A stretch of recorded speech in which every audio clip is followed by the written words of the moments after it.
Welcome home to USA Global TV and Radio, a place where dreams take flight, with authentic storytelling, diverse perspectives and meaningful conversations, where global stories unite and bridges are built beyond all borders. Discover world-class education, entertainment, hope and inspiration.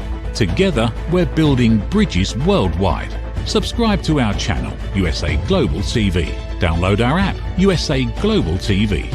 Be our guest or join our team. Visit usaglobaltv.com. Thanks to our founder and executive producer, Dr. Jacqueline Kerbeck. Music score by Yeffy Tang from Cloud Road Music. Voiceover artist Mike Porter. Creative direction by Paul Garcia. USA Global TV and Radio, your home for global connection. All rights reserved. This video and its contents are the exclusive property of USA Global TV and Radio. Unauthorized use, duplication or redistribution in any form is strictly prohibited. Every woman carries a story of strength, of purpose, of light. Through her courage, the world is transformed. Through her grace, generations are inspired. This is Iconic Women. Within every woman lives a goddess, a celebration of brilliance, beauty, and empowerment. Join us every Wednesday at 11 a.m. New York, 4 p.m. London time, only here on USA Global TVR and Radio. Featuring the iconic Dr. Jacqueline Kerbeck, honoring voices that shine across the world. Subscribe to our YouTube channels, USA Global TV and Dr. Jacqueline Kerbeck, to watch and engage with all our content. World-class education, entertainment, hope, and inspiration. Good morning, good afternoon, good evening. Welcome home to USA Global TV and Radio and our new program, Iconic Women. And you may have seen in the video, this was actually inspired as a result of my being asked to participate in the Women of Wealth magazine, where I gave a presentation on how to be a world-class broadcaster at the Watergate Hotel. And I earned an award as one of the top global women icons. And so I thought to myself, what an incredible event it was. And there are so many women out there who are iconic. Let's have them come forward and share more about their lives and how they view being iconic, and also how they feel about the Greek goddesses and which one they most relate to. So today we have a guest who was here a little while ago on our judgment program, which I absolutely love when people come back. Her name is Tricia Copeland, and she is an iconic woman, which is why I invited her to attend the show today. She has her own podcast, and we were just talking backstage that it's so successful and going so well that there's so much demand that she can't keep up with it and has to set some boundaries, which we do as iconic women. We have to set boundaries for ourselves to make sure that we are taking care of ourselves and we have our me time. She's also an author, and she's written over 20 different novels. She's won many, many awards. And she is here today to talk about her story of being iconic. Let's welcome Tricia to the show. Hi there. Hi, Jacqueline. Thank you for having me. I feel so honored. Thank you so much for being here. You definitely have made an impression on me and so many others. And of course, you have an amazing backstory that you've shared before on our programs. And I just really feel this strength that you have, and you're also very compassionate. So thank you for being here. Thank you, Jacqueline. I have loved being on all your shows and can't wait to dive in with you. Well, let's first talk about Greek goddesses. Okay, there are Roman goddesses, there are Greek goddesses. I'm sure there's more types of goddesses, but goddesses were people, are people that lived at a certain period of time, and people look up to them for certain reasons. They represent certain attributes and certain qualities. And so before the show, I had just asked you if there's any of the Greek goddesses, and let me just share what they are for people who are interested. Aphrodite, that one is pretty well known, goddess of love, beauty, and desire. Athena, goddess of wisdom, strategy, and war. Artemis, goddess of the hunt, the moon, and childbirth. Hera, queen of the gods, goddess of marriage and family. Demeter, I hope I'm saying that right, goddess of agriculture, harvest, and fertility. Hestia, goddess of the hearth, home, and domesticity, and Persephone, queen of the underworld, goddess of spring and renewal. So when I asked you if one of them resonates with you, you said yes right away. What did you say? Well, and I don't think I picked one on your list, but my fairy princess turn queen, Titania, from the Realm Chronicles series that starts with To Be a Fae Queen. The fairies are very aligned with the goddesses and the Greek goddesses in particular. So she has 3 goddesses that come to her in her dreams and talks to them. And one of them is Bia. And Bia is the goddess of force and raw energy. And I feel like that most aligns with my persona, because the question I'm most asked is, when do you sleep? Because I own a professional business, I own a publishing business, I host a podcast, I write my own novels, and I don't really sleep that much. So I feel like a goddess of force and raw energy is just kind of captivates all of that, everything that's going on in my brain most of the time. And I have all these ideas, and most of the time I need outlets to refine them into actual things that can come into the world looking like a decent product. Thank you for sharing that. And what I really see and I feel from you is this energy, this passion, this drive. Do you think that they are attributes of iconic women? Oh, definitely. I think probably anything that gets promoted in the world is something that you're probably passionate about. I think people resonate with that. They see that if their passions, their values, their goals align with that passion of yours, then they're going to be drawn to you. So yeah, I don't see doing something so big like being an author or being a podcast host unless you're passionate about it.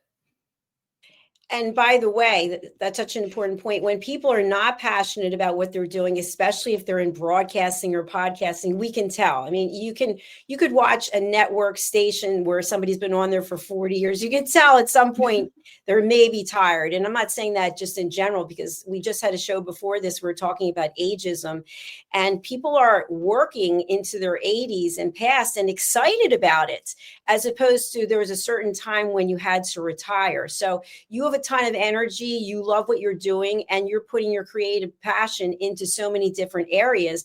But at the core, I feel it's all part of being iconic, being memorable, being someone that people look up to, that they want to spend time with.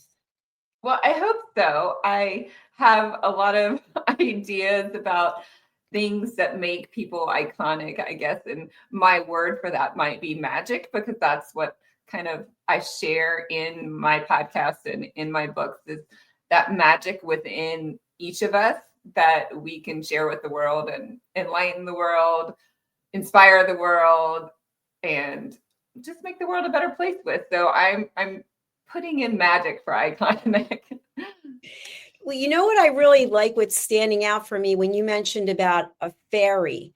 So when I think of a fairy, I think of this special gifted being that has these wings and can fly anywhere, and maybe has a wand that can do something to help someone or bring some joy, as opposed to the goddesses.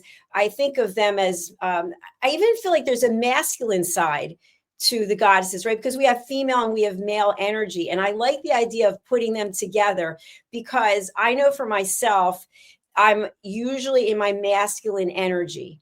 And I think that's part of the reason why I have my long nails, because that's my feminine energy. It's always to remind myself, you are definitely a woman and you have feminine energy.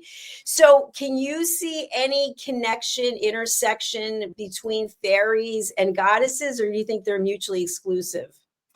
I think they can be connected. I mean, definitely my fae and my fairies, especially Queen Titania, she has a strength and power of her own. She's lost 4 of her brothers, and she's the only one to take her family's crown. So she's trained in swordsmanship and archery, and plans to take over her kingdom and lead her kingdom and help her people be prosperous and peaceful. So she definitely has that raw, powerful energy and aura about her, I guess. And she prays to the Greek goddesses. They pray to the goddesses as part of their spirituality or religion, and the goddesses come to her in her dreams. So obviously the goddesses have decided she's someone important that we need to be helping. So those are very much aligned in my mind, and maybe all types of spirituality are aligned in my mind. So I feel like anything that brings you positive energy, that brings you hope or inspiration, can be that goddess-like presence in your life. Absolutely, I agree with you. And I think also when we think about the roles of goddesses and the roles of fairies and the roles of iconic women, certain people, certain things come to mind, but we also sometimes need something tangible. And I know last night, it has nothing to do with this show, but maybe it does. I actually went and bought myself a tiara, and it's coming. It's handmade by a company called Trina Tarantino. And I've been wanting it for a long time. And I thought, when you put it on, like if you're on a podcast or TV, we could actually get away with this, right? I'm not gonna be walking down the street with it, but it's that feeling of, you know what, wow, I can feel this special power as it is. But yet in real life, with the crown on or not, whether it's symbolic or, it's just that you're figurative, we have a role, which is to inspire and to lead by example. And that's what you're doing. And so with all the authors who are out there, you really are separated from them because you've won so many awards. And I'd love to have you just share with us, how did your journey as an author start to go in a new path when you realized that you were really talented and getting awards? Right. Well, I'm not sure I still think of myself that way, but I always feel honored by all the awards. And to me, it just really means that more people are going to see my book, and hopefully more people are going to find it and resonate with my characters, because I feel like these characters really show what it's like to maybe struggle in some areas of your life, whether it's with mental health or anxiety or fitting in the world, or just not sure what you want to do, but then throughout challenges, coming to realize that you have this special gift or power within, in whatever area it may be, and that you can ignite change. So that's really my message. And with most of my characters, I want to say, in different areas of their life. So, and I think they're really fun stories too. And I love getting feedback from readers who just want to talk about my characters, and I could do that all day. But, really that's what it means for me, is that I get to share my work with more people. Thank you so much, Tricia. At the beginning of the show, I talked a little bit about setting a boundary.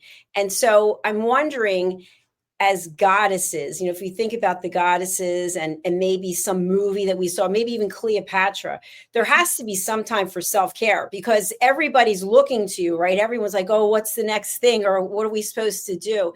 So what are some of the things that you do for self-care that really help fuel your creative energies? Right. I have a routine, and if it doesn't happen, then I don't feel as good during my day. I love getting up and exercising first thing in the morning. That gets my adrenaline going, and it gets my head sort of, maybe all the squirrely ideas that are going through it, a little more focused. Maybe it's just like get that physical energy out, and then I can focus on my work. So I get up, I usually run in the morning, and then I'm ready to start my work day and can be more, I guess, regimented about that work day when my mind's not jumping all over the place. So yeah, and then I like having my evenings and weekends free. I schedule some podcasts in the evenings when people can't get their schedules to match up. But definitely on weekends, I prefer to have family time and me time and friend time. So setting all those boundaries helps me just, I think, be better when I am on or doing interviews or creating my writing, or what am I doing for my company. you've mentioned that you are so passionate about many different areas, which really at the core, I think, come under creativity. And I see surrounding, you've got some photographs and you've got a picture. And so they're also creative outlets as well. Where do you see yourself going with this creative journey? I love writing. I was in a lull. I just finished one series that was sort of a 10-book crossover series, and I was struggling to find my next inspiration. I think I found it for my next story, my next novel. So we'll see where that goes. But yeah, I love writing. And for, a minute, I thought, maybe I could do something else. But right now, I don't think so. But yeah, we'll see where that goes. I think, I love drawing. No, I can't draw. I should say that. I like coloring other people's drawings. And that kind of just relaxes me and brings me into more and more of a like relaxed state, I think sometimes. Which is really necessary, right? We have to refuel so we can even figure out what it is we're going, what's our next step. And I was talking a little bit earlier about the masculine and the feminine energy. And so, as I've stated, my masculine is always pretty much more dominant than my feminine. How do you balance the two if you do? Yeah, I kind of see them as in the same light. I have 3 kids, so I like to think of myself as a nurturing person, and I tend to think of them first when I'm thinking about priorities or people that are most important in my life. My family is very important to me, but also I tend to be a go-getter and I want to achieve in my business. And I guess that's part of my I would say my masculine energy.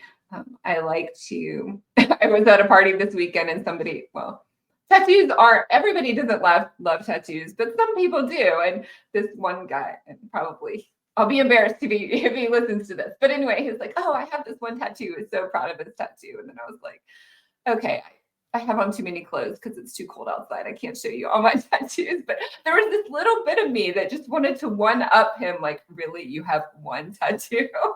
So maybe that's my masculine energy coming through, or ego, or pride a little bit. And that's fine sometimes. You need to be proud of what you do.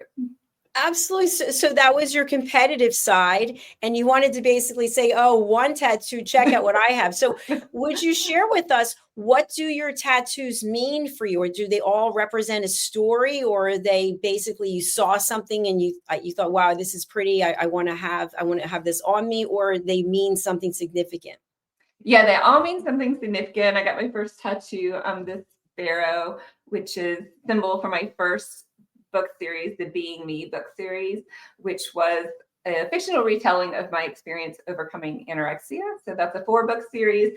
So I have that one. I have one tattoo that honors a friend of mine who was lost to breast cancer. I have another tattoo who honors a friend of mine that was lost to COVID-19. I have many tattoos, honoring my sister, and then my family all decided to get a B. So 4 of us got a B, which was really special to me. So yeah, I have different family members as well as, and I honor them in different ways, just things that symbolize their lives to me, and hopefully that they look down on or look at me and say, "Oh, thank you for remembering me." So yeah. That's beautiful. It really is. I don't have any tattoos, but I started watching Ink Master during the pandemic, and I had so much respect for what actually goes into tattoos that I started interviewing people. And I started a book, but I never finished it. The book was called Behind the Ink, and so it's basically what are the stories that people share. So. But that's a story for another day. So you are a successful podcaster, and obviously our role when we're podcasting is we want to have the guests feel like a hero. How do you help your guests find their inner goddess? Right. Well, I interview authors about their books and about their stories. So I'm not asking them to tell me about how they wrote. Sometimes a little bit about how they wrote their story, but maybe so that readers can find them in their books and see if they might be interested in reading their books. So the it's awesome because even the most introverted reader, when they start talking about their characters or the books, come alive. And that's so fun to see because many of us authors tend to be on the more introverted side, I want to say, as a whole, and especially indie authors who maybe aren't as exposed to media as some other like bigger authors are. But it is so much fun to just see them start to talk about their worlds and their characters and why they wrote this book and what they're going to do next. So I hope that that energy comes across in my podcast. And the beautiful thing is that you're giving people an opportunity to share their work.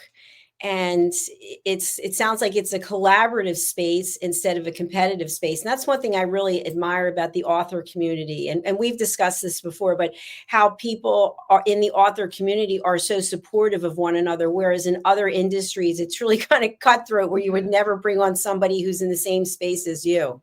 Right. I mean, a book is so individual. Every book is so individual. So no book is going to be the same, even if it has like, oh, this is like an action hero book. I mean, everybody has a different take on action heroes or superheroes and or witches or vampires or whatever, or love stories, whatever you're talking about. Every story is different and every author is going to come at that from a different perspective. So I feel like the author community is amazing, up from like I've hosted wonderful, like what I consider A-list authors down to, you know, authors, the teenage authors who are just starting out, who, you know, are the hugest inspirations to me.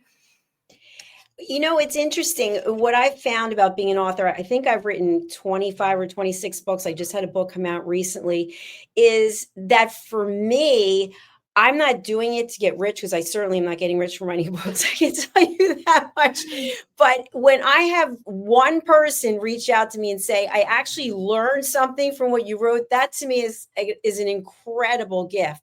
So the reason that I write and I publish is because I want to bring education around listening. So if you had to sum up in just a couple of sentences, the main reason why you write and your legacy, what would you want it to be? It would be inspiration and helping people find their inner strength and inner power and see that, you know, whatever creativity, whatever gift, whatever thing that you like is something valuable. I think when I was younger, definitely in that teenage to, you know, young, new adult age, that I didn't see a lot of my qualities as being valuable or something that can contribute to the world. So I want to always hope and help people feel that whatever their strengths and qualities are, is that they are valuable and they're amazing and magical. Inspiration is key. And if you could invite someone from the past, doesn't have to be a goddess, but someone who was on this earth or maybe still on this earth to actually collaborate in a future book or book series with you, who would it be? I think it would be Mother Teresa. I would be so honored to meet her. I think she did so many amazing things in her life and touched so many people in such a warm way that it would just be amazing to meet her. And I really appreciate you sharing that about Mother Teresa. Would you bring anyone in for this fictional, this opportunity we're talking about? Would you bring anyone in to work with the two of you who had a set of skills when it comes to writing or editing or publishing or marketing that you'd like to learn from? Oh, wow. There are probably many people that would help me do a better job on like a memoir or an autobiography or a nonfiction piece, because I tend to be very fictional and up in my head and imagine more fictional worlds than, you know, hard, hard, true to life worlds. So I think there would probably be many people who could help me with that. Maybe you could, Dr. Jacqueline, because that is not my forte, and I think it is yours. Oh, thank you. I can tell you that the editing part, I just can't stand, because you can never stop. It's like there's always something else. And, you know, with artificial intelligence, I've been reading a lot about if you're not embracing it, then it's going to be replacing us. I don't think that that's true. But I have found that people either embrace AI as authors or they're completely against it. So which side are you? Are you in the middle of the road? I'm sort of in the middle of the road. I don't use it tons, but definitely when I need to do research and look up something, it's very helpful that it just gives me that little concise thing on my Google search. If I'm really needing it to be exact, obviously you want to check what AI is telling you. And several of my books were like captured by chat GPT and things like that. So that's another issue too. We don't want our property, our copyrighted property, to be used by other people in the wrong context. So that's really the only thoughts I have about that. I love that it tells me good answers, but I always double check them. Yeah, I agree with you. I actually will give ChatGPT certain information that I know is not correct and see what it does with it. And then I'll even write to it, incorrect. You didn't do your research. Go again and come back with the right answer. Like I'm actually talking to it like it's a person, typing to it like it's a person. But there are many mistakes that it makes, which is interesting. And then there's sometimes that it's really great. It's almost like having a team member that you can count on, but you realize you really can't count on the team member. They're good in certain areas, but not in others. So I'm interested to see where future iterations of AI actually go and the benefits that it can have. At the same time, it reminds me of one of those movies that I don't watch where they have those huge creatures that are like taking over the New York City. And I feel like, okay, I want to get out of town. So I have to just be mindful of that as well. So if you could picture yourself 5 years from now, what will you be doing and how will your life be different or the same? I hope to be writing new book series. I have, like I said, I have a couple of ideas for new characters. I had to bring in a host of new paranormal, fantastical characters in the finale to the Realm Chronicles series. So I have those to jump off from. And yeah, I just hope to keep writing and keep writing new things. Wonderful. And thank you again for sharing about your tattoos. And you had shared the one that represents your first series. And you had talked, just briefly touched on the fact that you went through something. There was a period of time that you went through something. And I just wondered, for people who are out there also going through things, what could you share with people when they know that they're experiencing something physically or mentally, and maybe they don't want to share that, they want to keep it inside, and it could literally be eating them up inside? Yeah, the biggest lesson I learned through that experience is that being human, being vulnerable is what really connects us to other people. Like I felt like if I shared something that was subpar or less than like my best self or less than achieving whatever goal I was achieving, that I would be looked down upon, I would be judged, I would be told I wasn't good enough. And so that made me really isolated, because if you can't share if you have to share like the 120% best or better version of you than you actually are all the time, then you're not really going to share who you really are. You're not going to connect with people. And so the best lesson I learned was just that by opening up, we connect with people, we get to know people authentically, and we can reach out and share our human experience and help each other and support each other. Because I was very isolated and I didn't get help for a really long time. And I wish, your story is your story. And sometimes that's kind of what it takes, unfortunately, but I really don't want other people to hurt that much. So reach out. People love you for who you are. They don't love you for whatever award you can get or what you can become. And that's my major message. Yeah, I think there are people there to help you wherever you are. That's a great message. I was sharing previously on an earlier show that I recently read something that really stood with me, which is why I'm sharing it again, which is there are pretty much 3 places where it doesn't matter what we have in terms of monetary things or awards or accomplishments, because these three places were all brought down to the same level. And one is a hospital, right? It doesn't matter what you've done, what you've accomplished, how much money you have. You might have more nurses and doctors in private care, but whatever's going to happen is going to happen. The second is in a prison. Whatever you've accomplished, right? You're in a lockdown and you have to serve your sentence. And the third is in a cemetery where everyone's dead. So it's about getting your message out there and being real and following your intuition. And so one thing about intuition, I am not a psychic or a medium or an empath, but I've spoken to people who are. And sometimes we have authors come on and they'll say that they don't know if it's their intuition, but they've been guided by something or someone or a spirit or something. Have you ever felt that way? I definitely feel that, whatever higher power helped me in my journey. And maybe it's just friends that the right friend I reached out to at the right time, and the right person was put in my path to help me along my journey.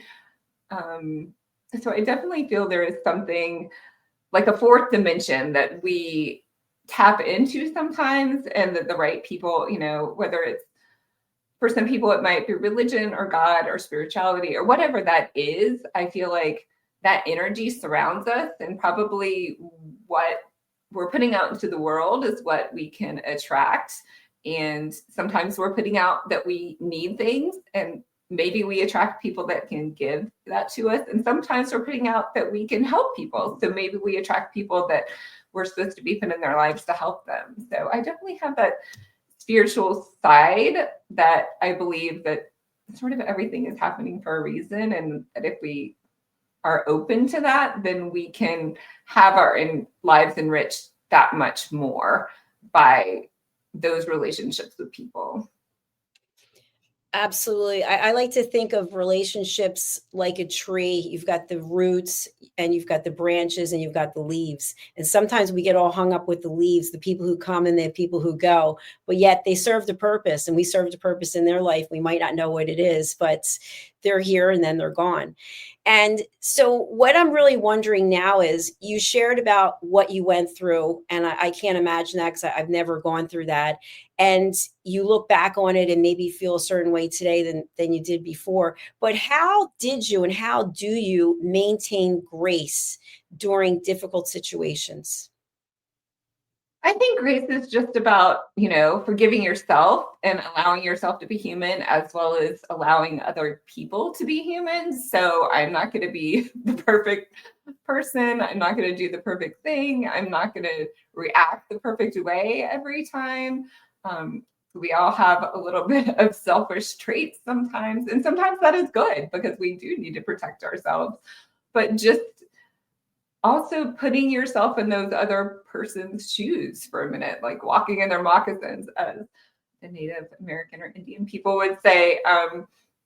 If someone reacts to me a certain sort of way, and my maybe initial reaction is to get defensive and be offended, and then I'm like, wait, like, I don't know what they're going through. I don't know what their family life is like. I don't know how much they have to work every day. I don't know, like, whatever else is like stresses are put on their lives. So why am I like judging what they're doing, or judging how much time they have, or judging how short with me they were in the gas line? Yeah, they may have a stress. So just taking a step back, taking a breath, saying, that's been me before. So yeah, I try to take things with a grain of salt and give myself grace as well as other people. That's beautiful. Thank you. And as we're coming to the end of the show, my question for you is, this show is about iconic women. It's based about goddesses. And so that's power, that's strength. But many people who are watching this, or who will watch this or listen to it, might feel invisible. They might feel unseen. They might feel the exact opposite. And maybe watching the show, they have a judgment about themselves. What would you share with them to all those people out there? It could be men as well, if they feel unseen, unheard, and invisible? Yeah, I feel like, it's so much fun being on shows like this, but when it comes down to it, the people I want to be seen by, the people that are important to be seen by, the people that are important to see me are those, close people in your life. So you may not even realize how important you are to your mother, your brother, your sister, your child, the lady at the grocery store who helps you with your groceries every day, the person giving, that you give that extra tip to at the coffee shop. I just think those small interactions, people see you maybe more than people see, and at least get a more genuine connection maybe than something, not that these aren't wonderful. And I love getting my entertainment and learning from videos. Definitely, I can binge watch all day. But so I think about those that are like the really special relationships that you would have on a daily basis. Absolutely. It's noticing someone, it's giving grace to someone, it's acknowledging someone, because there are definitely occupations that people have. I mentioned to you, there are people cleaning the windows. They're literally on this plank up high, I couldn't do leaning that. back and forth. And you know what? I'm going to actually look out and go, thank you. Like that's an incredible job that you're doing. But people don't always want to do that. They want to judge someone. Why would they have that career? Why would they be picking up trash? Or why? There's so much judgment. So instead of judging, we can just be kind. We can be gracious. We can say, thank you. I see you. You matter. Or how's your day? Something, just acknowledging the humanness in people.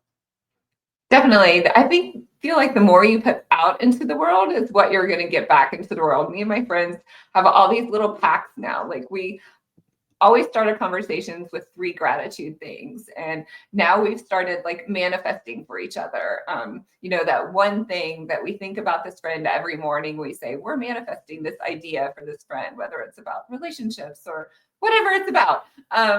Just that we're thinking of things in a positive light and putting things, and that just, it can reframe your whole day, your whole week. And how your mindset goes. I feel like what you're putting out, the way you're thinking, is where your life and where your psyche is going to go. So that is really my focus. And I think if you put it out there, it kind of comes back to you. I love the fact that this is not just a concept. You're actually doing it. I've never heard of anything like this before. That's outstanding. No, like I have this one friend that we meet up once a week and we're like, okay, what are your 3 gratitude things? And if we can't, and we like really check each other. We're like, nope, that was only 2. You have to come up with one more.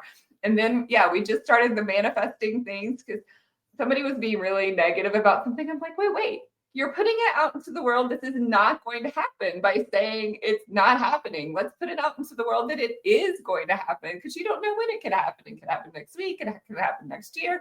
It probably will happen. So let's put it out there that it will. Absolutely. I don't have any children. I know you're a mother, but one of my nephews and his wife, they just had a baby. And when I think about the fact that 1 minute there's a stomach with something in it, and the next minute it's in her arms, and it's like there's definitely something higher, something out there that has created what we have today. And as humans, and what we're doing, that's another story for another day. But I just wanted to say that I really appreciate you being here. I really feel and know you are iconic, and the work that you're doing really matters. How can people reach you, and who would you like to contact you? Oh, that's super fun. If you're an author, you can contact me about being on my podcast, Finding the Magic Book Podcast by Tricia Copeland, author. My website is Tricia Copeland, author. There it is, or triciacopeland.com. If you're a reader and like fantasy and or romance, then you can sign up for my newsletter, where you get 2 free short stories that are have characters like characters in my books. That's a great way to start reading. And I love audiobooks. So 2 of my series, the Kingdom Journals, as well as the Realm Chronicles series, are all on audiobook by amazing narrators. So you can find those on Amazon, Barnes & Noble, and mostly wherever you like to read.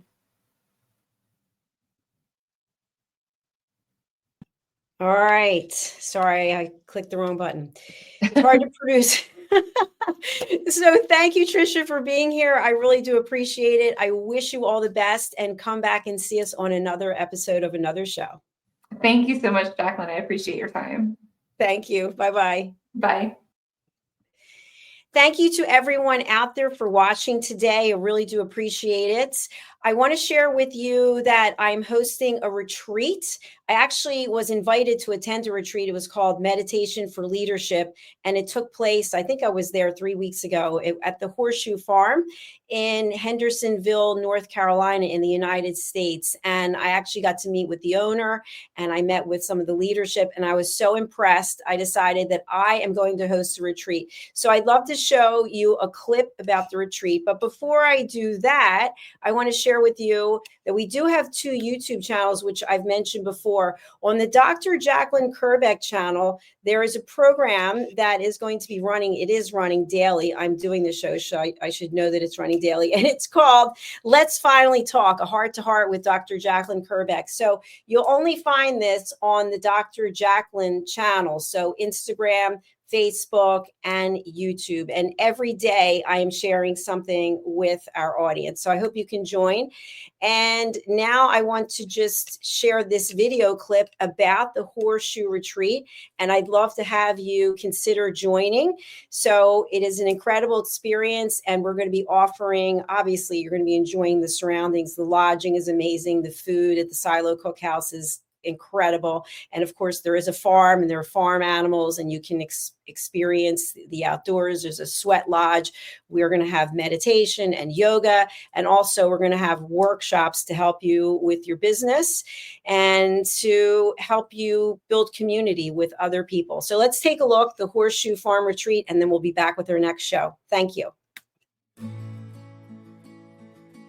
Nestled in the heart of the Blue Ridge Mountains, the Horseshoe Farm has always been more than a destination. It's a living, breathing reflection of community, connection, and transformation. Once a humble family farmstead, it has evolved over the years to become a sanctuary for travelers, seekers, families, and friends alike. Originally reimagined by the Turchin family as an Airbnb property, the farm began its journey into hospitality with simple roots, welcoming guests to experience the beauty and peace of the sacred land. As word spread and the vision deepened, the property organically blossomed into a boutique resort, rooted in the values of slow living, intentional experiences, and the magic of gathering. Today, the Horseshoe Farm is a 90-acre experiential retreat that merges hospitality, wellness, and culinary excellence. It is home to the Stable Spa, the Silo Cookhouse, distinctive lodging options, and a curated calendar of events that nourish mind, body, and spirit. Our guest experience is designed to be both grounding and expansive, where the comforts of luxury meet with the simplicity of nature.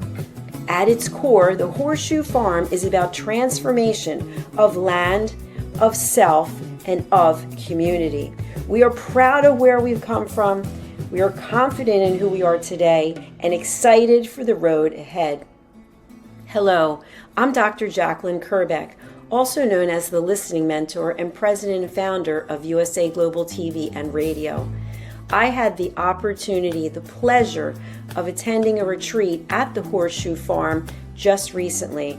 I was so impressed with all of the opportunities that were presented to me in this glorious setting, as well as the highest level of customer service, that I've decided to put together a retreat at the Horseshoe Farm in Hendersonville, North Carolina, United States of America, June 3rd through the 6th, 2026. You can expect to have a beautiful time of relaxation combined with learning, community, collaboration. Do consider joining me in this wonderful opportunity to reconnect with yourself, with others, and with nature. For more information, email me at drjacqueline@usaglobaltv.com. Is it true? Is it kind? Is it necessary?